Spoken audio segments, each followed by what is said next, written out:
Today, we're breaking down something that has been affecting all of us this holiday season. Holiday spending in 2025 looks very different from other years. Prices feel higher, budgets are tighter, and shoppers are behaving more carefully. I'm going to show you the latest data, what experts and consumers are saying, and what this all means for your wallet this holiday season. Let's get into it. What the data says. According to the latest Deloitte 2025 holiday survey, surveyed American consumers plan to spend an average of $1,595 this season. That's down about 10% year over year in 2024. At the same time, planned spending on retail goods is expected to drop about 14%, and spending on experiences is set to fall 6% compared to last year. Here's what else Deloitte found. 77% of consumers expect higher prices on holiday items this year. 57% expect the economy to weaken in 2026, making this the least economic outlook since Deloitte began tracking consumer sentiment in 1997. As a result of these pressures, many people become value seekers. 89% say they'll be deal hunting. 77% expect to trade down on retailers or brands. 73% may reuse or recycle items instead of buying new. And 49% expect to make DIY gifts. Now let's talk a little bit about the generation and behavior differences in 2025. The pullback is broad, but some age groups are cutting back more sharply than others. Shoppers from Gen Z, ages 18 to 28, are expected to spend 34% less than last year. Millennials plan to spend about 13% less. Interestingly enough, Generation X stands out here. They mostly plan to spend an increase of 3% when compared to last year. This signals a generation shift. Younger people are trimming their budgets significantly, while some older groups, likely those who are established financially, may hold steady or even spend more. It also means the pressure to buy the most expensive gifts, the latest trend items, or overextend budgets may be lower because people are just simply more cautious this year.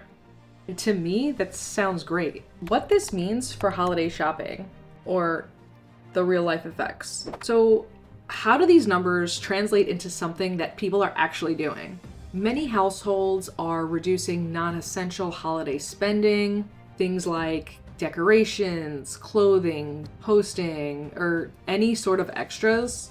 That's why I said that retail shopping is going down sharply. I myself am not buying any of those things for myself that I've mentioned. The only thing I did buy was 2 pairs of yoga pants from a brand that I already know that fits me well, is good value, and lasts for years. I lost a lot of weight and my yoga pants don't fit me. Gift lists are shrinking.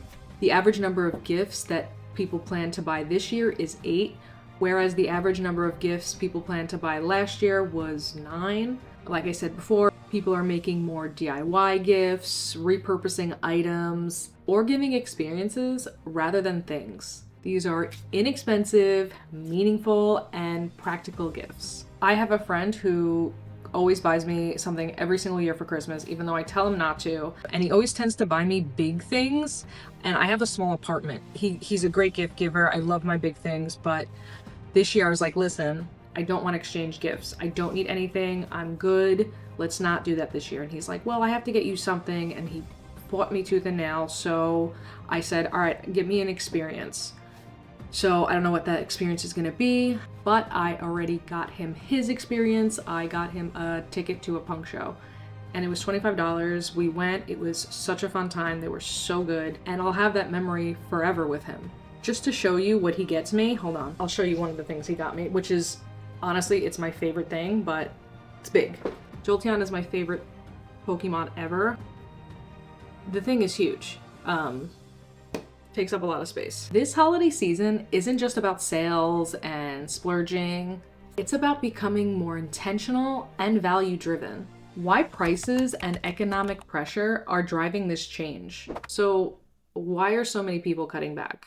The data points to a combination of factors. There's a lot of high expectations on rising prices of goods. Remember, 77% of these people expect prices to increase, probably because prices of most things have increased last year, the year before that, so people are just used to this by now. There's also a widespread concern about the economy weakening.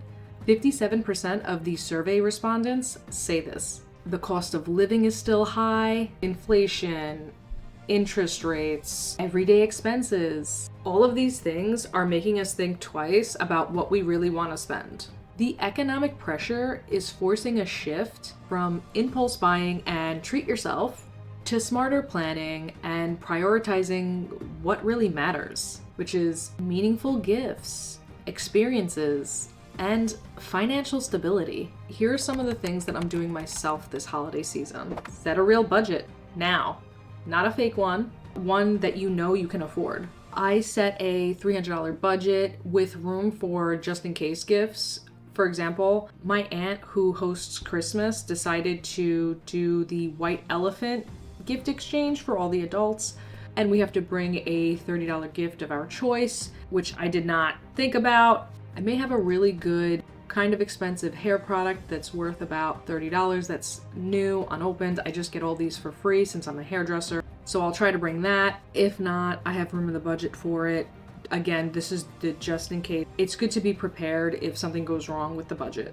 I make a list of gifts and people, and I try to stick to it, which also helps me avoid impulse buys. Consider alternatives. Homemade gifts, experiences like a show or a ticket or an event. I regularly gift massage and couples massage gifts to people all the time, and they seem to love them. I would love them, that's why I give it to them. Or even useful, practical gifts. Instead of some trending, expensive BS that's not gonna matter in a couple of months. You know, Stanley Cups are starting to show up in thrift stores now because people are realizing that it wasn't worth it. And they're on to the new trends, but you don't have to be. Try to spread out the spending. Instead of doing everything last minute with sales, inflation, and shopping delays, spacing out purchases reduces the stress and can avoid buying pricier items. Just remember, a simple holiday can still be special. The holidays are about connection, not consumption. And this season's mindset shift shows that that's true now more than ever. But is this holiday season different for good? This shift can sound like a downer, but I think it's actually good. This year shows movement towards thoughtful spending, value-based gifts, and emotional connection rather than overconsumption. And isn't that what we all really want anyway?